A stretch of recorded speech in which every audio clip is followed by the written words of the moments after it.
Assalamualaikum warahmatullahi wabarakatuh. Perkenalkan, nama saya Alif Rahman, saya dari Lokal E7.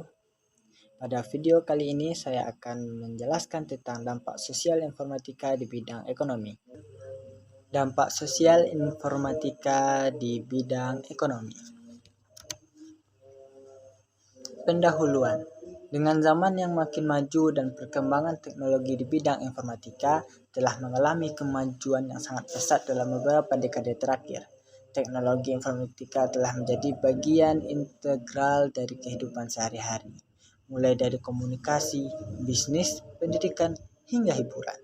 Dampak dari perkembangan teknologi informatika ini tidak hanya terbatas pada aspek teknis, tetapi juga memiliki dampak yang signifikan pada aspek sosial dan juga ekonomi.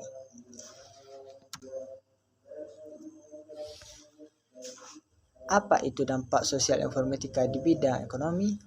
Dapat dilihat dari beberapa aspek antara lain: pertumbuhan ekonomi, pengangguran, perubahan struktur pekerjaan, kesenjangan digital, privatisasi data, dan ketergantungan terhadap teknologi. Informatika dapat memiliki dampak positif seperti meningkatkan efisiensi dan produktivitas bisnis, menciptakan lapangan kerja baru, dan juga mengembangkan ekonomi digital.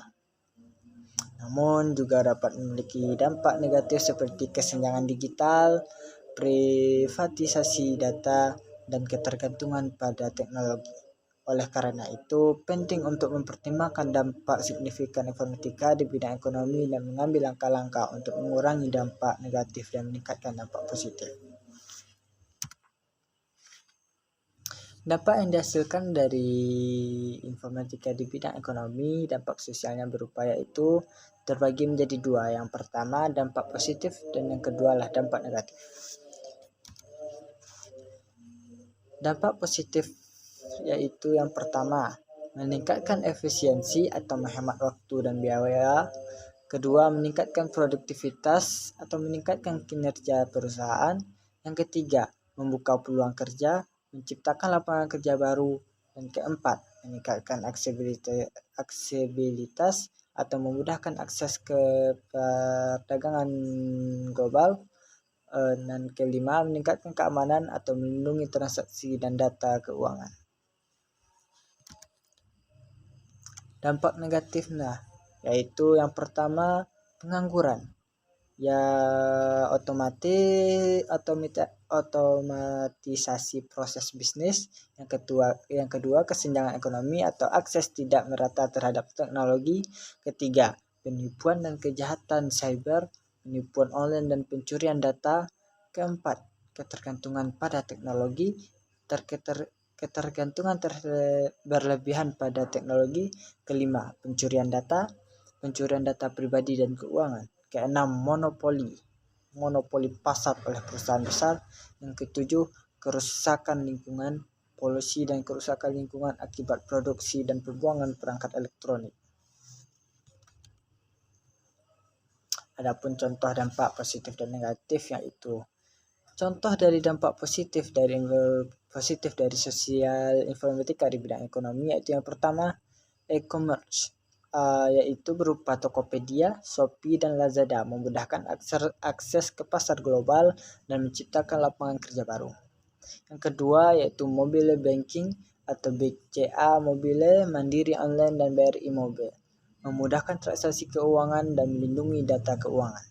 Yang ketiga, pembayaran digital atau bisa berupa OVO, GoPay, dan Link Aja, memudahkan transaksi keuangan dan menghemat waktu. Yang keempat, logistik online, yaitu berupa JNE, Tiki, dan Pos Indonesia, memudahkan pengiriman barang dan menghemat waktu. Dan yang terakhir yaitu pasar online berupa OLX, Bukalapak, dan Blibli, memudahkan akses ke pasar global dan menciptakan lapangan kerja baru. Adapun contoh dari dampak negatifnya yaitu yang pertama, penipuan online, penipuan melalui email, SMS, dan media sosial. Yang kedua, pencurian data pribadi dan keuangan oleh perusahaan besar. Yang ketiga, monopoli pasar oleh perusahaan besar seperti Google, Amazon, dan Facebook. Yang keempat, pengangguran. Pengangguran di sektor industri yang digantikan oleh otomatisasi. Yang kelima, kerusakan lingkungan, yaitu berupa polusi dan kerusakan lingkungan akibat produksi dan pembuangan perangkat elektronik seperti smartphone dan komputer. Kesimpulan yang dapat kita ambil dari hal tersebut, dampak sosial informatika di bidang ekonomi memiliki dampak positif dan negatif. Dampak positifnya adalah meningkatkan efisiensi, produktivitas, dan aksesibilitas, serta membuka peluang kerja baru. Namun dampak negatifnya meliputi pengangguran, penipuan, dan kerusakan lingkungan. Oleh karena itu perlu dilakukan upaya untuk meningkatkan kesadaran, mengembangkan teknologi ramah lingkungan, dan meningkatkan keamanan data.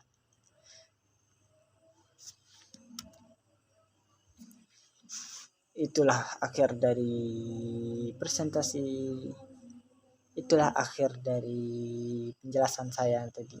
Moga-mogahan dapat menjadi pendidikan bagi kita.